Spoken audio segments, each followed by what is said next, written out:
Hi, this is Wendy Gunn, and I'm going to talk today a little bit more about goals and not giving up. Have you ever had a dream or a goal that you really knew was something God wanted you to do? And when you hit obstacles, you hit a hard time, you put it aside or you gave up. I want to talk to you about how dreams and goals are spiritual battles. God has made you uniquely, and He has goals for you to achieve. He wants to use you in this world in a very specific way. And He has put things in you, skills and gifts and desires, and He even gives us dreams. And sometimes He says no to that dream, as He did to David. David had a dream to build God a house, and God said, "No, you aren't going to do that, but your son will." Now, David could have just said, "Okay, and given up on that dream completely, never thought about it again. But David didn't do that. David began to prepare when he would go out and they would defeat an enemy and they would get the spoil, what was called the spoil, all of the precious things from the enemy's camp. They would take back the gold and the silver, etc., and he would put aside some of that spoil. And he accumulated gold and silver and precious stones and things that he gave to his son Solomon to use for the building of the temple when it was Solomon's time to do that. I don't know if I would have thought of that, but he did. But I do know that there are many times when I am setting a goal, when I have a dream, and I know there's a spiritual battle going on. I have felt that attack. Perhaps you have too.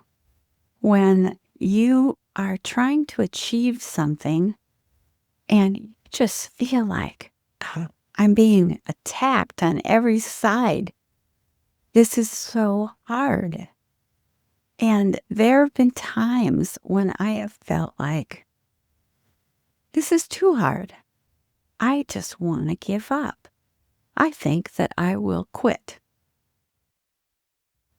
When I was younger, I did quit a lot of times, unfortunately. I was not a very responsible person when I was growing up, and I used sickness or other reasons to get out of doing things that I was afraid of. I had committed to something, but now when I had to do it, I was scared to death. Back years ago, I signed up for being one of the actors in a play, and I was not used to being in front of people. I was not accustomed to memorizing lines or acting. And when the time came, I backed out. I said I was sick. I wasn't sick. That's the kind of person I used to be, unfortunately. But over time, God has really done a work. That was before I was a believer. And becoming a Christian really changed me. I'm sure it has changed you as well. I want a good name. And over many years, God has worked in me to give me more discipline and to take my thoughts captive. So when I have something that I am supposed to do and I don't want to, I don't feel like it. I really don't want to do it. And I would rather put it off, procrastinate. Now I usually do it. I don't always. Sometimes it's fine to put it off to tomorrow. If I'm exhausted and I have accomplished a lot of things today already, then sometimes that thing needs to be put off to tomorrow. So I'm not saying that it's always wrong, but I want you to think before you just do that. There's so many things. Are you setting an example for those around you, for your family, for your children, for your friends even, of someone who does what they say they're going to do? Are you saying and being a finisher? Ecclesiastes, I think it's Ecclesiastes 7:8 says, better is the end of a thing than the beginning thereof, and the patient in spirit than the proud in spirit. That has become a really precious verse to me because I've worked really hard over many years to become someone who finishes. And I was, for many, many years, someone who started but didn't finish. And it doesn't reflect well on the Lord. And I want to encourage you that you're going to be in a battle if it's eternally significant things that you're doing. If it's important, Satan is going to attack. And that is one of the reasons it's so important that every single day you put on the whole armor of God. Prepare yourself for the fight. Put on that helmet of salvation, the breastplate of righteousness, your loins girt about with truth, your feet shod with the preparation of the gospel of peace, taking up the shield of faith, and make sure you're holding it up high and it's big.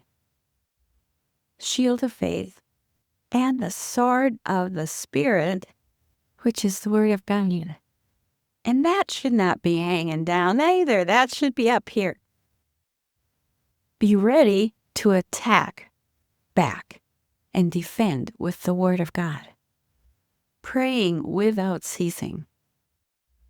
You're in a spiritual battle, friend, every single day.